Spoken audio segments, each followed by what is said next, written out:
আমরা আসলে উদ্যোক্তারা কেউ কারোর প্রতিযোগী না, আমরা সবাই একে অপরের সহ। আমার নাম মুসলেহা মলি, আমি শুধু দিনাজপুর থেকে এসেছি। আমার ছোট্ট একটা বিজনেস পেজ আছে, আমার পেজের নাম ওমেন্স ফ্যাশন ওয়ার্ল্ড।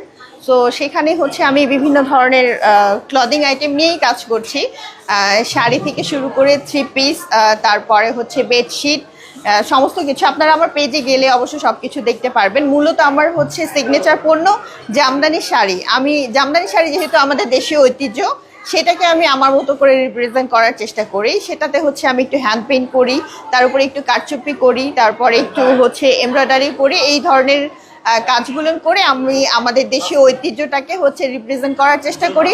আর আমি চাই আমার এই উদ্যোগটা শুধু দিনাজপুরের মধ্যে সীমাবদ্ধ না, পুরো দেশ এবং দেশের বাহিরেও যেন ছড়িয়ে যায়। আসলে উদ্যোক্তারা কেউ কারোর প্রতিযোগী না, আমরা সবাই একে অপরের সহযোগী। আরেকজনকে সহযোগিতা না করলে আমাদের আসলে প্রচারণা হবে না, আমি এটা বিশ্বাস করি।